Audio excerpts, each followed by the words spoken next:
Hey folks, MACT Garage, and I've been doing a little bit of fluid filming. I got this 1997 Ranger that I'm going to be fluid filming, and I've already done part of it, but I'm going to go through and do some touch-ups because I ran out, and I'm going to finish up the job. But just so you know, we got this Ranger. Yes, the beauty that it is. Got most of it done, but I did lack a few places. And right here, as you can see, I have to touch up some areas down here and also down over here on the outside and down below. So I'm going to touch some of these areas up and then go to the back, because in the back I have to hit up some more areas. As you can see, I've done a vast majority of it, and it is looking pretty spiffy. But I do want to get up underneath on the bed, so let's go check that out. I do have a video I want to make trying to remove this thing. So far I can't get it off, and I'm not sure how to do it. It is rusted in there. Short of cutting it off, I don't know what else to do.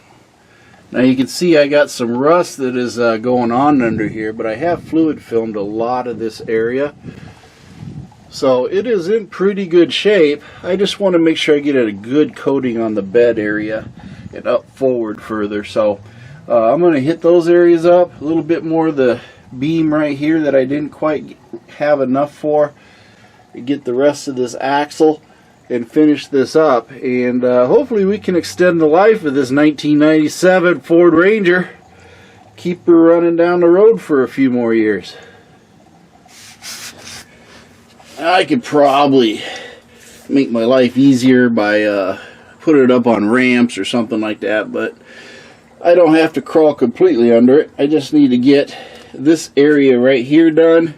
There's some rust, and then get over here on the axle and then a cross member that I have right up in here. So let's go ahead and get this part of it done first, and then we'll get the rest of it done.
So I used about 1/4 of a gallon to finish up the Ranger, so that's about 1/2 gallon to work magic on this Ranger. So let's go and check underneath what I did and show you what kind of fluid film coating I did to try to slow the rust down.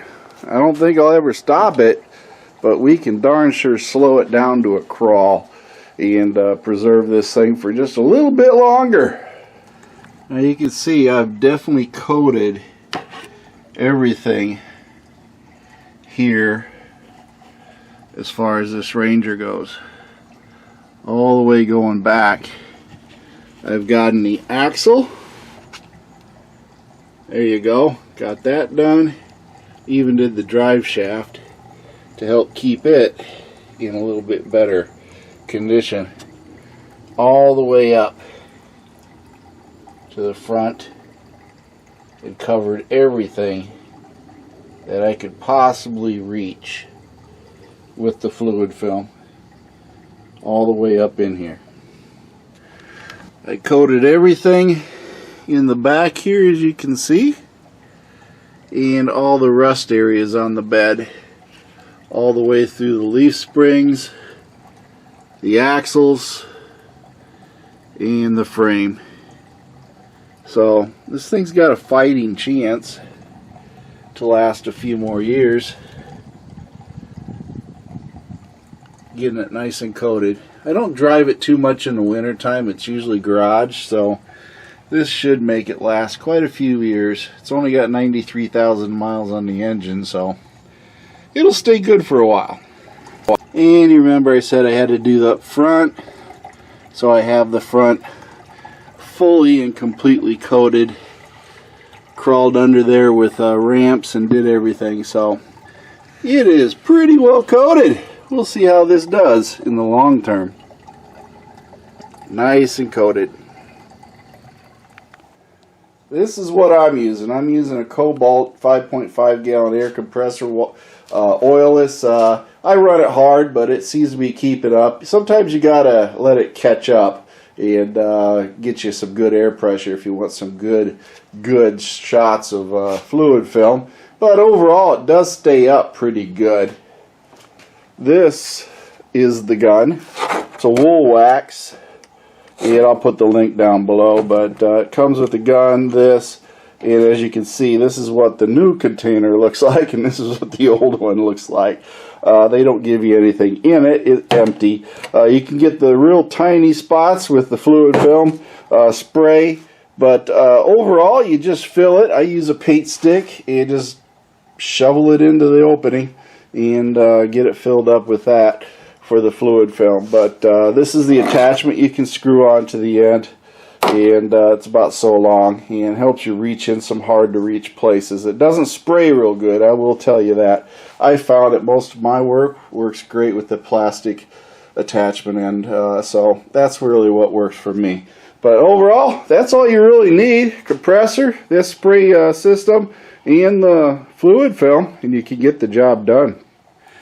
Well, that's it, folks. It doesn't take a whole lot. I use the fluid film Woolwax gun that I got, and Woolwax makes their own, but they sell the fluid film, and then you can buy the Woolwax gun with the 2 containers and the air gun nozzle and an attachment, and you can do your own. And it's about 50 bucks for a gallon, so I used a quarter gallon, $12.50 for doing my or about half of that, 20 bucks, 25 bucks. Still cheaper than going to the stores or the shops to have it done, because I think they charge like 150 or something. But then again, you don't have to lay down on the ground, you don't have to get dirty, they got a lift, all that stuff. So either way, I got her done DIY. It's not that terribly difficult. Remember, like, subscribe, join MACT Garage, and also go to the MACT Garage Facebook page. That's right, MACT Garage on YouTube, and also MACT Garage on Facebook. And hey, hit that thumbs up button for me, subscribe, and all that good stuff. And hey, music at the end and all that. Mercy Girl has one-liners. Thank you for watching MACT's videos, and remember to like and subscribe. This is a Mercy Girl production.